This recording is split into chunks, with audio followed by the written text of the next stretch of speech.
hasn't always been the case, but it can be said that today's NBA is definitely a shooters league. With all the talent accumulated throughout the years, it was tough to create a definitive list with just 10 spots. Because of that, our last list sparked up a lot of controversy. So here's another 10 inspired by your suggestions. Has Reggie Miller finally made the list? Stick till the end to find out. Number 10. Glenn Rice. He made 207 out of 440 attempts for downtown in 1997, a staggering 47% success rate. He averaged 26.8 points that season, was named MVP of the All-Star Game, and came in 5th place in the poll for MVP of the regular season. But he was also one of the most consistent shooters ever. He had 8 seasons in a row where he would play on average 80 games, he would shoot 47% on his field goals, 41% from 3, and 85% from the line, and he would score 21.6 points a game. He played exactly 1,000 games in his regular season career, averaging 40% from 3. Man, I can't even get that on my free throws. Number 9. Mark Price. He was a shooting coach for a couple of NBA teams after he ended his career, and for a good reason. Arguably, he might have been a better version of Steve Nash. He was shorter, yes, but he was also faster, and just like Nash, Price is also in the 50-40-90 club.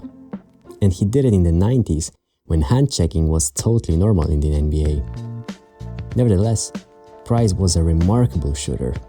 He is 3rd all-time in free-throw shooting percentage, just behind Steph and Nash, and his jersey is retired by the Cavaliers. Such a shame he had to end his career early because of injuries at the age of 33. Take care of yourself, basketball fans. Number 8. Kevin Durant. Efficiencies alone may support Durant's case. 38.4% from beyond the arc, 88.48% from the line, and one of the most accurate mid-range shooters in history.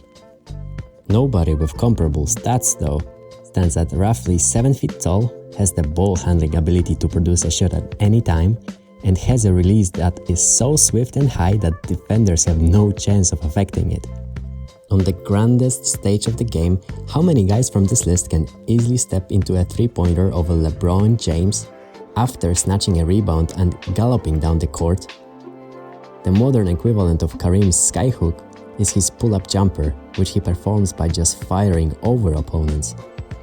He really redefines what is an open shot.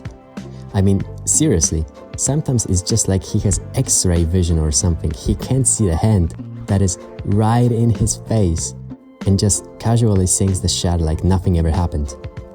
I would even go out on a limb and say that he has never played an NBA game, just practice, because he has never seen a defender in his life. Okay, but in all seriousness, the Snake might be the most frustrating opponent to deal with in NBA history, especially for coaches. It's like a walking mismatch. Put a small guy on him, he just shoots over them. Put a big guy on him, he will blow past them. Say what you want about his loyalty and mindset, this guy is as competitive as it gets and will take no prisoners on his way to winning a game. Number 7. Peja Stojakovic. 2000 Sacramento Kings might have been one of the NBA's most entertaining squads and possibly one of the best ones to never win a ring. Stojakovic played a crucial role as a floor spacer.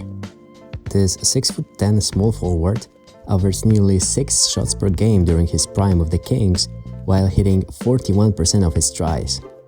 Given his stature and unconventional shot release, which placed the ball closer to his left side of the body, it was challenging to defend the right-handed Stojakovic. The fact that Stojakovic twice led the league in free throw percentage, making over 93% of them in 2003-2004 and 2007-2008, and shot 89.5% from the line for his career, good for 8th in the league, is proof of his shooting prowess. This guy was as pure of a shooter as it gets. Number 6. Chris Mullin. Mullin might be the greatest left-handed shooter in the NBA history, although Harden makes a pretty strong case too. But regardless of which hand he shot the ball with, he would still make this list either way. Mullin relied on his mid-range skill to get him through college, so let's just say that his early three-point shooting skill was pretty ordinary. Nevertheless, later in his career, he made up for lost time. In his first 7 seasons, Mullin only made 32.8% for his long-range efforts, but exploded at the 1992 Olympics, making just under 54% of his attempts. He never turned around. He made over 42% of his three-point attempts in his final 9 seasons. Mullin is a prime example of a player who was born during the wrong era. His numbers would appear substantially better if he had played with today's spacing and a green light to shoot from coaches. He couldn't jump or even run. Hell, he had alcohol problems. But when it comes to shooting the ball, he was simply a natural. Number 5. Michael Jordan. Haters may say that he didn't shoot threes, but why shoot threes when you make every midi you take? And why even shoot when you can get to the basket wherever you want?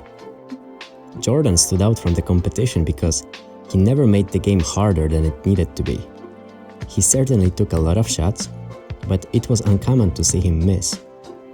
Jordan only has 142 games with a field goal percentage below 40% in 1,072 regular season games.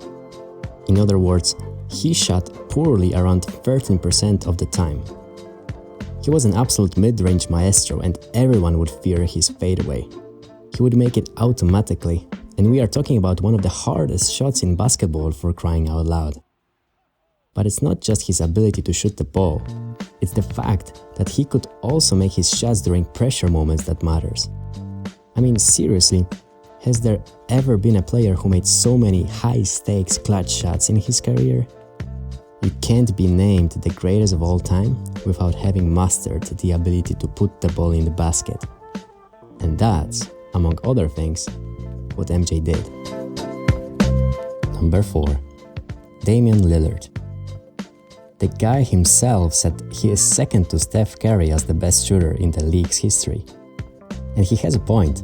It's just about how easily he makes tough shots. It's like it takes the same amount of effort for him to make a free throw as it is to make this high pressure, leaning to the side, fade away off the dribble long distance shot with a great defender on him, hand in his face to send the other team fishing.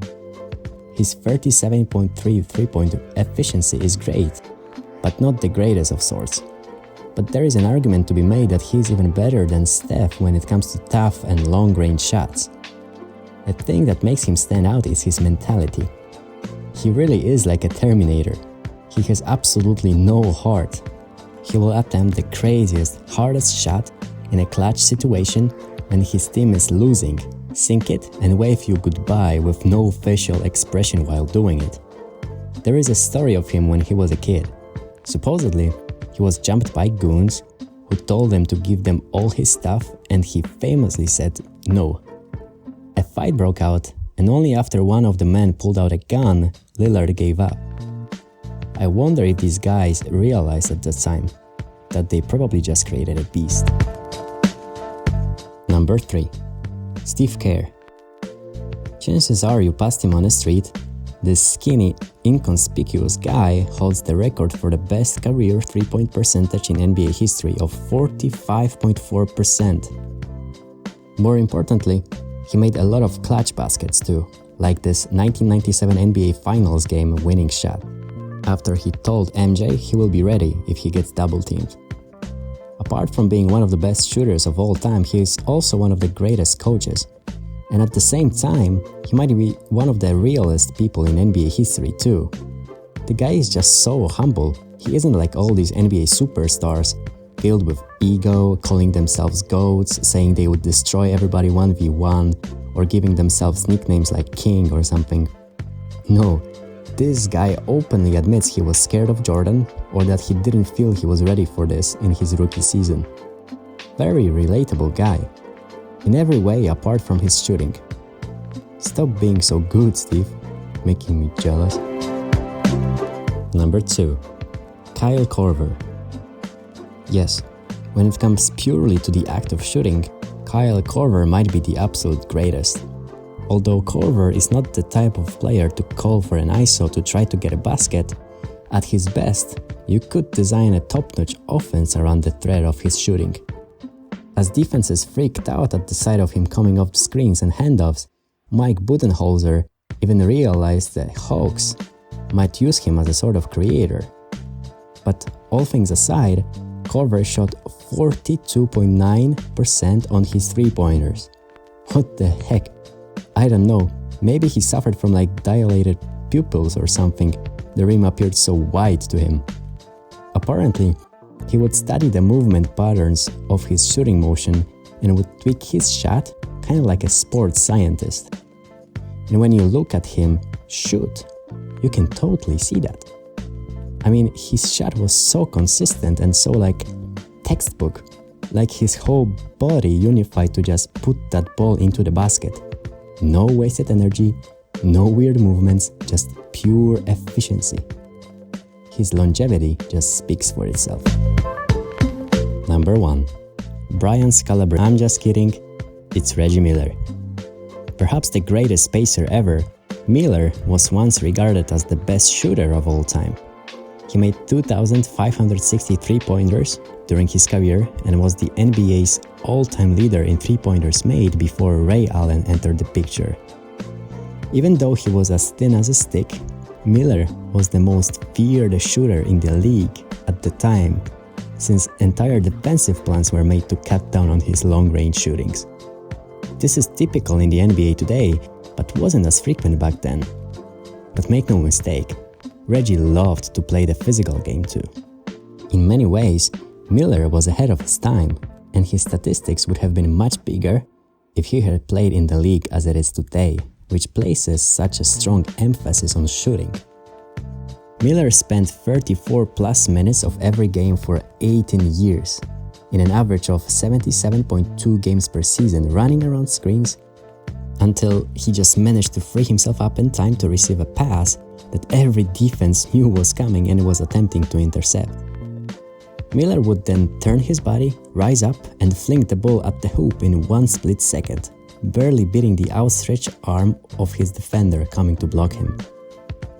Miller would keep doing this throughout the entire game and couldn't be stopped. One could anticipate that his legs would eventually wear out or that he would stop playing for a few plays to rest, but neither of these things would happen. This relentless competitiveness and ability to shoot tirelessly throughout his entire career earned him the top spot on our list. Do you agree with our picks? Comment section is waiting. And a big thank you to all of our subscribers. See you next time.